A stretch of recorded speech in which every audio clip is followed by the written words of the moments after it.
자, 오늘 주시는 말씀 디도서 1장 1절에서 4절까지 말씀입니다. 디도서 1장 1절에서 4절까지 말씀이요. 지난번에도 이 말씀 그대로 읽었는데요. 오늘도 이 말씀 그대로 읽습니다. 1장 1절부터 교독하겠습니다. 하나님의 종이요 예수 그리스도의 사도인 나 바울이 사도된 것은 하나님이 택하신 자들의 믿음과 경건에 속한 진리의 지식과 영생의 소망을 위함이라. 이 영생은 거짓이 없으신 하나님이 영원 전부터 약속하신 것인데 자기 때에 자기 말씀을 전도로 나타내셨으니 이 전도는 우리 구주 하나님이 명하신 대로 내게 맡기신 것이라. 같은 믿음을 따라 나의 참 아들 된 디도에게 편지하노니 하나님 아버지와 그리스도 예수 우리 구주로부터 은혜와 평강이 내게 있을지어다. 아멘. 지난번에는 저희가 이 1장 1절 앞부분을 가지고 사도 바울의 정체성에 대해서 이야기를 했습니다. 내가 나를 어떻게 보느냐, 자신을 어떻게 정의하느냐, 이게 굉장히 중요하다. 자기를 어떤 사람으로 소개하는지를 보게 되면 그가 가장 중요하게 여기는 게 뭔지를 알 수가 있습니다. 근데 사도 바울은 자기를 뭐라고 소개를 했냐면 두 가지 그 호칭으로 자기를 소개했죠. 하나님의 종이요 예수 그리스도의 사도인 나 바울, 이렇게 표현을 하고 있어요. 그래서 종, 하나님의 종이다, 또 예수 그리스도의 사도다 라고 하는 이 두 가지 정체성을 가지고 오늘 이 편지를 쓰고 있다라고 하는 것을 우리가 함께 정리를 했죠. 종이라고 하는 것은 노예라는 말이죠. 내 마음대로 하는 것이 아니라 주인이 시키는 대로 살아가는 사람이다. 우리 교회라고 하는 곳이 바로 이런 하나님의 종들이 함께 모여 있는 곳이다 라고 말할 수가 있습니다. 또 사도라고 하는 것은 보내심을 받은 자다, 사신이다, 그런 의미죠. 그래서 보냄 받은 자로서의 사명을 충실하게 살아가는 사도 바울의 그 사상을 이 사도라는 말 속에서 우리가 살펴볼 수 있다고 말했습니다. 동시에 우리에게도 이 사도적인 그러한 정체성이 그대로 이어진다고 말씀을 드렸어요. 우리 교회는 사도적 교회다, 이렇게 말할 수가 있습니다. 하나님께서 우리를 이 세상에 보내셨다. 그래서 우리는 부름받은 하나님의 백성이고 이 세상에 보냄받은 예수 그리스도의 제자다라고 하는 부분에서 늘 우리가 이야기를 하고 있죠. 우리가 교회에서 일꾼들을 세울 때에 어떤 일꾼을 세우느냐, 나는 종이다라고 하는 자기 의식을 가지고 있는 일꾼, 또 나는 하나님께서 사명을 주시고 나를 보내셨다라고 하는 이 사도적인 정체성을 가지고 있는 일꾼이 오늘 우리에게 필요하다라고 하는 것으로 지난번에 함께 살펴보았습니다. 오늘은 이 1장 1절 뒷부분과 2절 말씀을 좀 집중해서 살펴보기를 원합니다. 1절 다시 한번 보겠습니다. 하나님의 종이요 예수 그리스도의 사도인 나 바울이 사도된 것은 하나님이 택하신 자들의 믿음과 경건함에 속한 진리의 지식과, 그리고 하나가 이제 2절 말씀에 또 나오죠. 영생의 소망을 위함이라. 이렇게 세 가지를 이야기를 했어요. 사도 바울이 사도된 이유, 또 하나님의 종이 된 이유, 그 이유를 세 가지로 정리를 하고 있는 거죠. 어떻게 보면 사도 바울의 사명이다, 이렇게 이야기를 할 수가 있겠죠. 종은 의무를 강조하는 편이고 사도는 권위를 좀 강조하는 표현입니다. 그런데 종과 사도로서 바울에게 주어진 책임이 뭐냐? 하나님이 택하신 자들의 믿음을 위하여, 그리고 경건함에 속한 진리의 지식을 위하여, 그리고 영생의 소망을 위하여, 이렇게 세 가지로 정리를 할 수 있어요. 그런데 한국말로 보면 세 가지인데 이 원래 쓰여져 있는 헬라어를 가지고 살펴보면 두 개가 하나예요. 왜 그렇게 이야기를 하냐면 이 헬라어 원문에 보게 되면 이 세 단어 앞에 전치사가 있어요. 그런데 전치사가 두 앞에 두 개는 카타라고 하는 전치사를 썼고 뒤에 그 영생에 대해서는 에피라고 하는 전치사를 썼어요. 카타라고 하는 말은 무엇을 위해서라고 하는 단어예요. 그러니까 이것을 위해서 내가 사도가 되었다라고 하는 의미로 앞에 두 가지를 이야기를 했고, 그 다음에 뒤에 나오는 이 영생이라고 하는 것을, 영생의 소망을 이야기할 때는 에피라고 하는 전치사를 썼는데 무엇 위에, 이것 기반 위에라는 뜻을 가지고 있어요. 그래서 이 원래 단어의 뜻을 가만히 살펴보면 이런 구조로 되어 있다, 이렇게 설명을 할 수가 있습니다. 사도가 된 이유가 뭐냐? 하나는 택함 받은 자들의 믿음을 위해서, 두 번째는 경건함에 속한 진리의 지식을 위해서 내가 부름을 받았다, 내가 사도가 되었다라고 이야기를 하고, 그렇게 우리가 사역을 하게 되는 근거가 뭐냐? 뭐에 기초를 두고 있냐?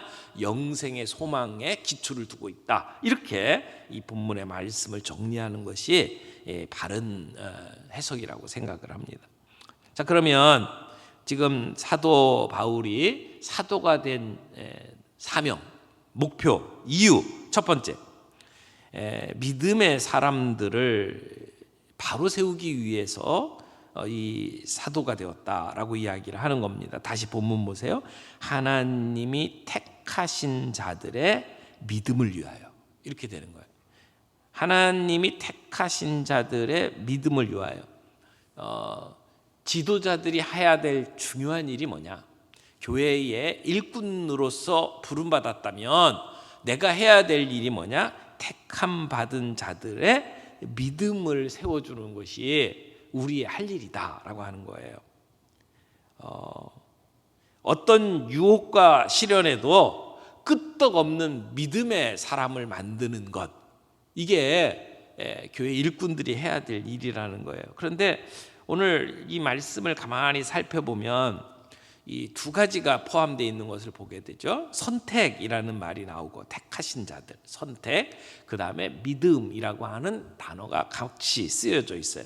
그냥 단순히 믿음을 세우기 위하여라고 이야기하지 않고 선택받은 백성들의 믿음을 세우는 것이다 라고 이야기를 하고 있죠.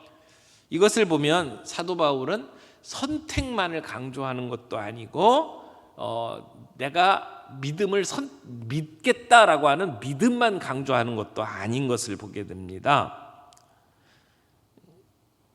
이스라엘 백성들, 유대인들은 선택에 대한 의식이 아주 특별한 사람들이었습니다. 나는 선택받은 백성이다. 우리 한국말로 이걸 줄여가지고 선민이라고 표현하잖아요.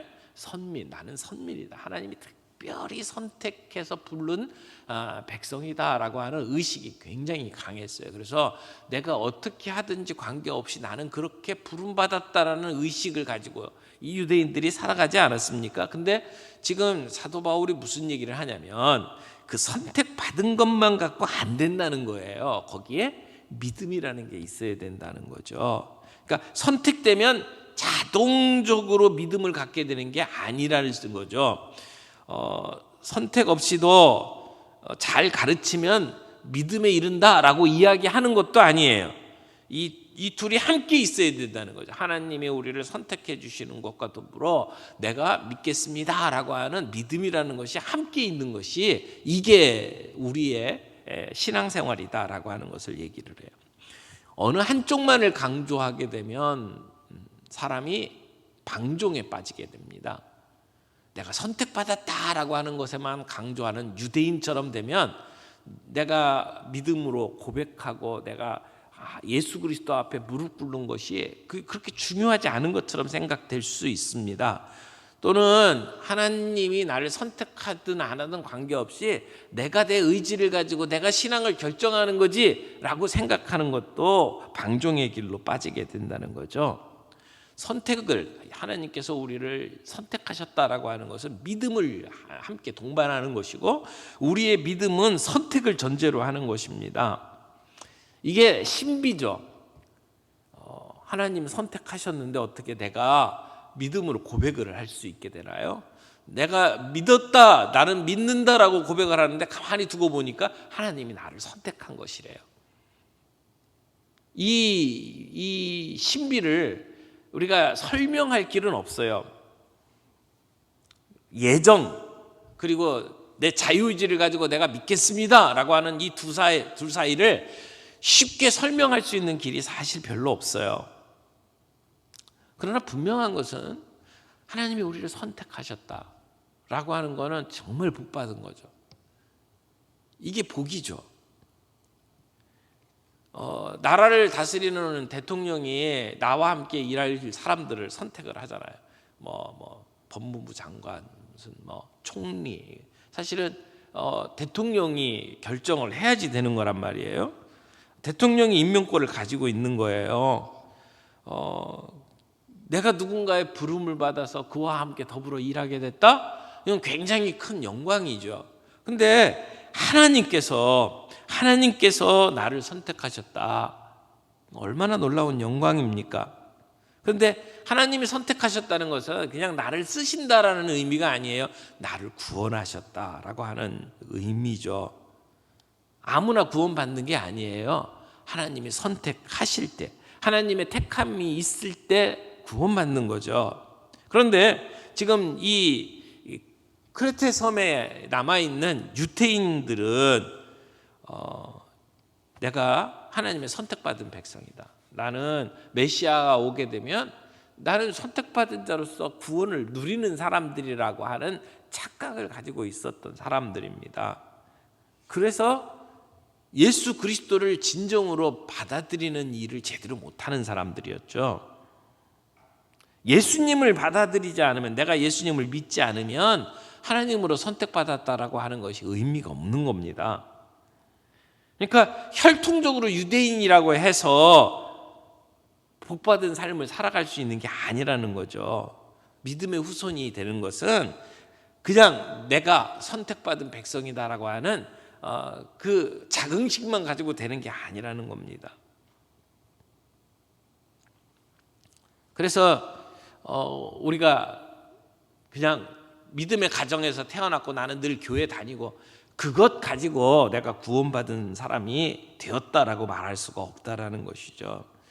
그런 의미에서 지금 여기서 이야기하고 있는 것은 내가 선택받은 백성이다라고 하는 자기 의식과 더불어 예수 그리스도를 나의 구주로 믿고 그리고 신앙을 고백하고 살아가는 그 삶을 이야기를 하는 거예요. 그러니까 교회의 지도자로, 사도로 지금 사도 바울이 부름받은 이유가 뭐냐면, 지금 하나님의 선택을 받은 자들이 예수 그리스도를 믿음으로 고백하고 그 신앙 위에 바로 설 수 있도록 돕는 일을 하기 위해서 내가 부름받았다라고 하는 것이죠. 교회 일꾼들이 해야 될 일이 뭡니까? 오늘 우리 교회에 직분을 가지고 섬기는 우리 성도님들이 해야 될 일이 뭡니까? 그저 교회 나와서 열심히 봉사하는 것, 그것 자체가 중요한 게 아니고 내 주변에 정말 하나님의 선택받은 자들이 바른 믿음 위에 설 수 있도록 내가 복음을 드러내고 그들에게 복음의 진리가 무엇인지를 설명해내는 일이 중요하다라고 하는 것을 지금 사도 바울이 이야기를 하는 겁니다. 두 번째, 사도 바울이 사도된 것은 두 번째 이유가 있어요. 1절 제일 뒤에 보니까 경건함에 속한 진리의 지식. 지식이라고 그냥 한 단어로 이야기하지 않고 앞에 설명이 있어요. 진리의 지식. 근데 그 진리의 지식은 경건함에 속했다라고 이야기를 하는 것이죠. 진리의 지식이라는 것은 진리를 안다라고 하는 말이죠. 진리를 아는 사람을 만드는 게 사도 바울의 역할이었습니다. 그냥 머리로만 아는 게 아니에요. 체험적으로 아는 것이고 인격적으로 아는 것입니다. 관계적으로 안다는 거예요. 이게 진리의 지식이다라고 하는 것이죠.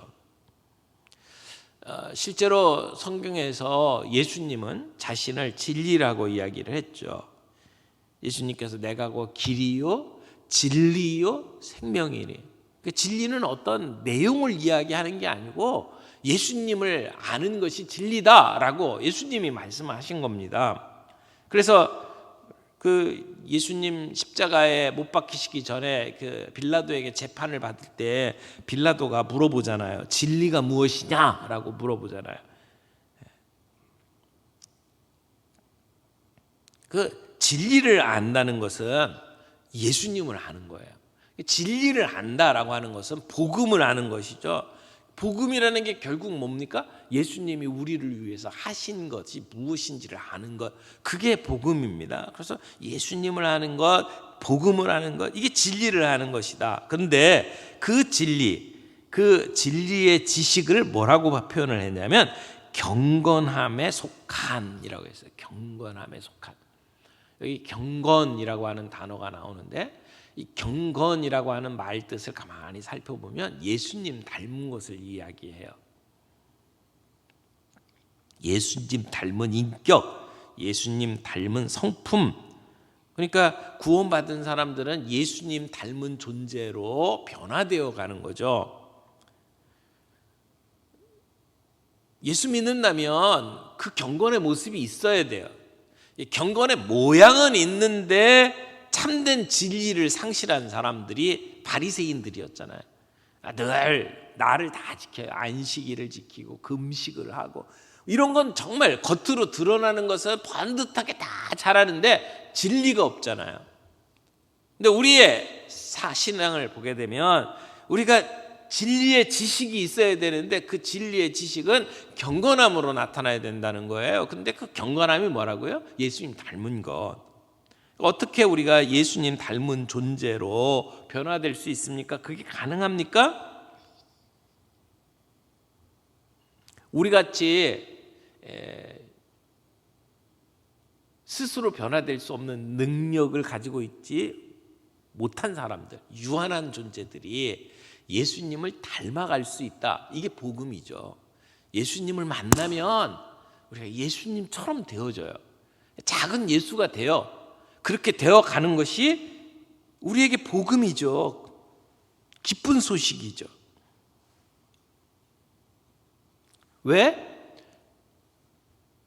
우리가 믿고 있는 진리가 그냥 어떤 지시가 교과서에 배우는 어떤 지식이 아니라 예수님을 아는 것이기 때문에 우리의 지식은 관계적 지식이기 때문에 그렇죠. 누군가를 이렇게 사랑하고 누군가를 보면서 이렇게 살게 되면 닮아가요. 이상하죠? 사람들이 부부가 돼가지고 20년, 30년 이렇게 살면 부부가 비슷해져요. 서로가 닮아가는 거죠. 예수를 믿는다라고 하는 것은 예수님을 닮아가는 것이어야 돼요. 이 예수님을 아는 것이 이게 진리다라고 하는 이유가 거기에 있습니다. 진리를 알지니 진리가 너희를 자유케 하리라 라고 이야기를 합니다. 진리가 너희를 자유케 하리라. 진리를 제대로 알면 우리의 삶이 달라져요. 김용기 장로님 요즘 영화가 만들어지고 있는데 이제 그 영화가 완성이 되면 한번 우리 교회에서도 상영을 좀 했으면 좋겠어요. 근데 그 가나안 농군학교의 김용기 장로님이 일제 시대 때 신사참배를 강요하고 이제 신사참배 하지 않으면 다 잡아 끌고 갔었잖아요. 근데 김용기 장로님이 이제 신사참배를 거절을 해서 굉장히 어려움을 겪었답니다. 이게 할머니는 일본의 고등계 주임이한테 끌려가가지고 한참 고문을 당한 다음에 그 형사가 이렇게 물었답니다. 다른 한국 사람들은 다 신사참배 하는데 너만 신사참배 안 하는 이유가 뭐냐라고 이제 물어봤답니다. 그랬더니 그 김용기 장로님이 이렇게 얘기를 했대요.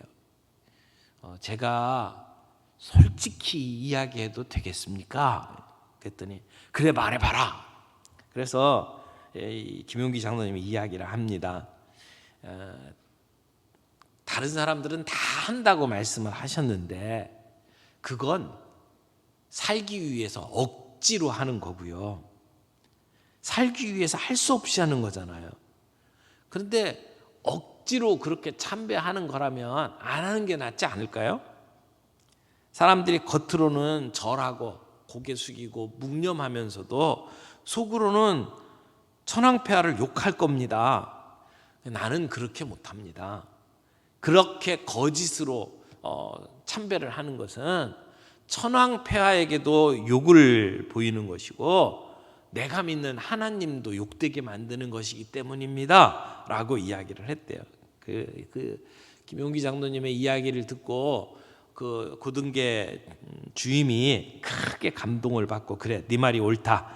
그런 그 국민 의례는 차라리 안 하는 게 낫겠지라고 이야기를 하면서 그 뒤에 김용기 장로님에게 신사참배를 강요하지 않았다고 하는 이야기가 있습니다. 여러분 이 작은 에피소드가 우리에게 들려주는 메시지가 뭡니까? 진리를 아는 사람은 삶이 다르다는 겁니다. 남들이 다 하니까 따라가는 게 아니라 남들이 다 잘못된 길을 가더라도 나는 진리를 따라 살겠다. 내가 그렇게 삶으로 인해서 내 삶에 손해가 찾아오고 그래서 어려움이 있고 그래서 내 삶에 고난이 있다 할지라도 나는 좁은 길, 이 길 가겠다. 이게 경건함으로 나타나는 진리의 지식이다. 이렇게 이야기를 할 수 있는 거죠. 여러분 교육학 하다 보면 학습이 뭔지에 대해서 참 많이 공부합니다. 학습 도대체 배우는 게 뭐냐? 배우는 게 러닝이라는 게 어떻게 해서 이루어지는 거냐? 그래서 뭐 별별 공부를 다 합니다. 무슨 뭐 뇌 과학도 공부하고 학습이 어떻게 이루어지는 것에 대해서 여러 가지 이제 이야기를 하는데 교육학을 이야기하는 사람들이 이제 학습이라고 하는 걸 한자로 설명을 하는 경우들이 참 많이 있어요.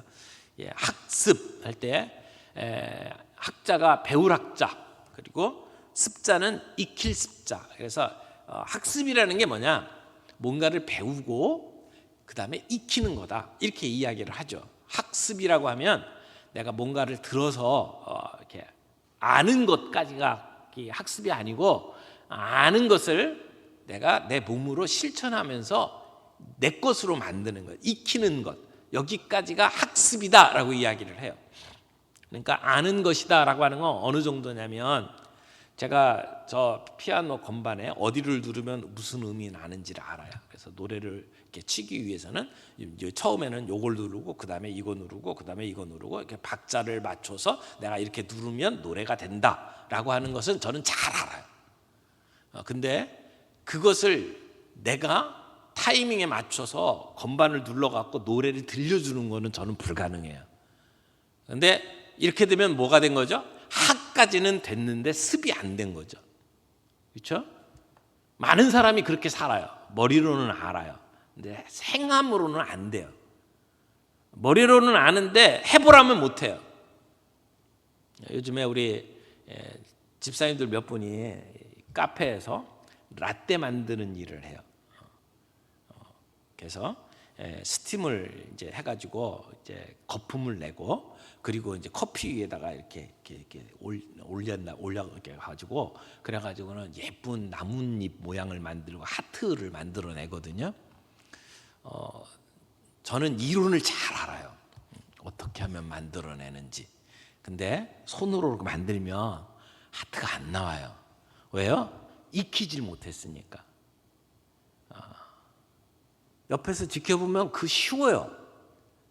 근데 하면 안 돼요. 왜요? 이게 익히는 것이 이게 거기에는 노력이 들어가야 돼요. 시간이 들어가야 돼요. 해보는 수밖에 없어요. 근데 신앙이 똑같아요. 성경을 공부하면서 이렇다라고 하는 것까지는 많이 알아요. 성경에 관한 이야기를 하면 다 한대요. 근데 안 사라져요. 안 사라지는 이유가 뭐냐? 이게 익히질 않았기 때문이죠. 여러분, 사도 바울이 하는 역할이 뭐냐?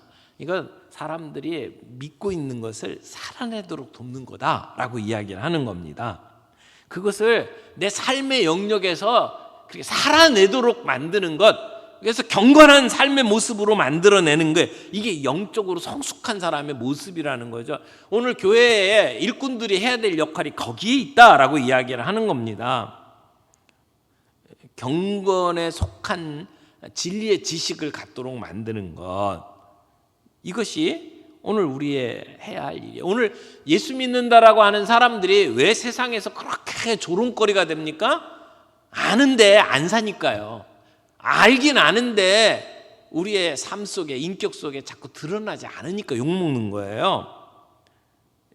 진리의 지식이 제대로 자리를 못 잡은 거죠.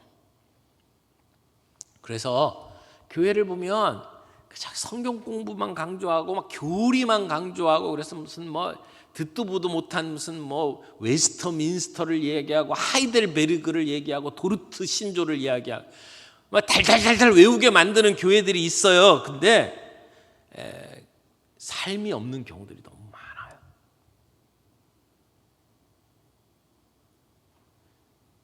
반대로 예수님 믿는 사람들 이렇게 살아야 된다라는 것을 강조하면서 말씀을 안 가르치는 경우들도 많이 있죠. 교리는 소홀히 여기고 그리스도인들의 경건만 자꾸 강조하는 그러한 경우들도 많이 있죠. 둘 다 결국은 세상의 유혹 앞에 취약할 수밖에 없어요.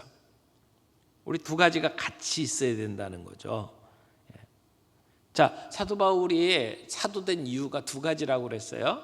하나는 선택받은 자들이 믿음 위에 서도록 만들기 위한 것, 또 하나는 내가 배운 하나님의 말씀이 우리의 인격으로 나타날 수 있도록 진리의 지식으로 자리 잡을 수 있도록 하기 위해서 내가 사도로 부름받았다. 이 얘기는 결국은 우리 교회가 그런 공동체가 되어야 된다는 얘기고, 우리 각자 세움 받은 일꾼들이, 교회의 직분을 받은 사람들이 내 주변에 있는 사람들에게 해야 할 일이 바로 이런 것이다 라고 하는 것을 이야기를 하는 겁니다. 세 번째, 마지막 부분이에요. 그런데 어떤 근거로 이런 일들이 이루어지느냐, 어떤 기초 위에서 이게 이루어지느냐, 2절 말씀에 뭐라고 돼 있죠? 영생의 소망을 위해서다라고 돼 있어요. 우리 한국말은 위해서라고 돼 있지만 이 말의 뜻은 근거해서라고 하는 말이라고 말씀을 드렸어요. 사도 바울이 하고 있는 이 두 가지의 사역의 기초가 뭐냐? 영생의 소망이다라고 이야기를 하는 거죠. 그 영생의 소망이 뭔지를 그 뒤에 설명을 했어요. 2절 다시 봅니다. 영생의 소망을 위함이라. 이 영생은 거짓이 없으신 하나님이 영원 전부터 약속하신 것인데, 이것은 영원 전부터 약속을 하셨대요. 그리고 그 약속하신 것이 이루어질 거예요. 반드시 하나님께서는 새하늘과 새 땅을 완성하실 것이에요. 그러니까 여기 소망이라고 하는 말을 보니까 이게 앞으로 일어날 일이구나라고 하는 것을 알 수 있잖아요. 미래적인 측면이 강한 이야기예요. 장차 올 거다라는 얘기죠. 근데 영원한 생명이죠. 영생. 영원한 생명이 장차 올 것이다 라고 이야기하죠. 여러분, 이 세상이 우리의 인생의 전부라면 우리가 목숨 걸고 인생을 걸고 복음을 전할 이유가 없어요. 그냥 이 땅에서의 삶 그냥 살다 가면 되는 거잖아요. 근데 우리에게는 영원한 생명이 있대요. 왜 우리가 고집스럽게 이 복음을 들고 사람들에게 이야기를 하는 겁니까? 영원한 생명이 있기 때문입니다. 고난을 받고 그리고 박해를 받는다 할지라도, 손해를 본다 할지라도 우리가 이 일들을 고집하는 이유가 뭡니까? 영생의 소망이 있기 때문이죠. 우리 함께 살아가는 믿음의 식구들이 이 영생의 소망을 갖고 살아갈 수 있도록 만드는 것, 이게 정말 중요하죠.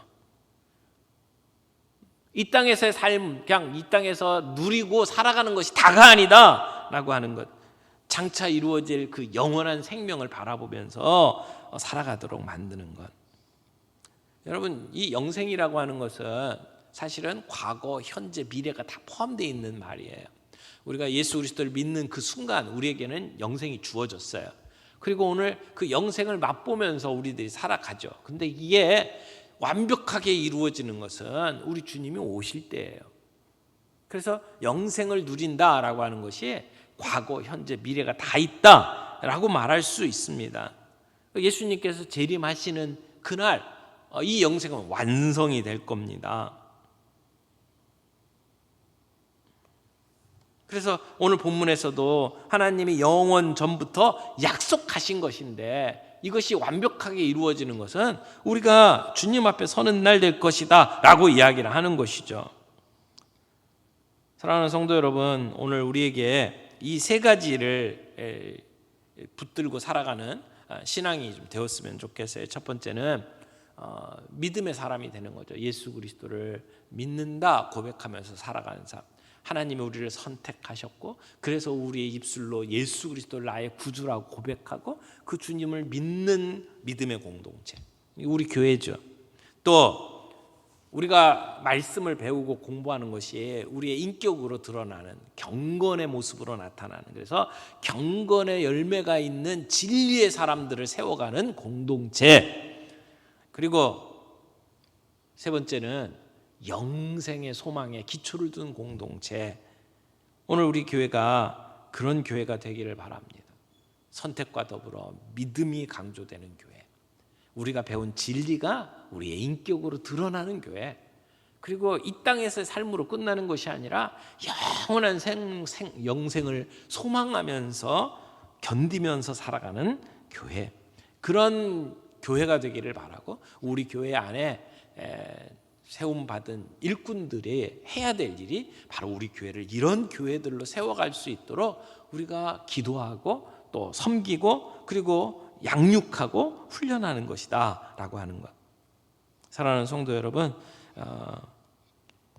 그 허드슨 테일러가 이런 말을 이야기했습니다. 고난이 얼마나 큰가는 중요하지 않다. 정말 중요한 것은 그 고난이 어떻게 쓰이느냐라고 하는 것이다. 고난은 당신과 하나님 사이를 가로막을 수도 있고 당신을 하나님께로 더 가까이 이끌어 줄 수도 있다. 여러분, 오늘 우리에게 주어진 이 힘든 시간들이 하나님과 우리 사이를 가로막는 장애물입니까? 하나님 앞으로 더 빨리 가도록 만드는 에스컬레이터입니까? 저는 이 코로나의 기간이 더욱더 우리 주님 앞에 가까이 가고 더욱더 주님과 대면해서 만나는 그러한 복된 시간이 될 줄로 믿습니다. 오늘 우리 새벽에 나온 믿음의 식구들, 우리 교회 지도자들이 이런 일을 위해서 내가 부름받았구나, 그렇다면 내가 어떤 삶을 살아야 될까, 오늘 내 삶 속에 내가 어떤 일에 내 마음을 쏟아야 될까 생각하고 그런 일을 위해서 시간을 내고 그런 일을 위해서 헌신할 수 있는 저와 여러분들이 되기를 바랍니다. 우리 이렇게 기도했으면 좋겠어요. 말씀 생각을 하면서 하나님, 우리가 선택받은 자로서 바른 믿음을 고백하며 살아갈 수 있도록 내가 복음을 드러내고 내가 진리가 무엇인지를 드러내는 삶에 살아갈 수 있도록 도와주옵소서. 하나님, 내가 배운 하나님의 말씀들이 그냥 말로만 설명하는 것이 아니라 내 모습 속에, 인격 속에 경건의 모습으로 나타날 수 있도록 주님 나를 붙들어 주옵소서. 내가 이 땅에서의 삶 그저 누리면서 살아가는 삶으로 만족하지 않게 하시고 정말 영원한 생명을 소망하면서 이 땅을 살아가. 그래서 이 땅에서의 고난, 손해보는 것 그거 개의치 아니하고 잘 견뎌내며 영생을 바라보며 살아가는 우리의 삶이 되게 해 주옵소서. 그렇게 기도하며 이 시간 주님 앞에 나아가기를 원합니다. 같이 기도하겠습니다.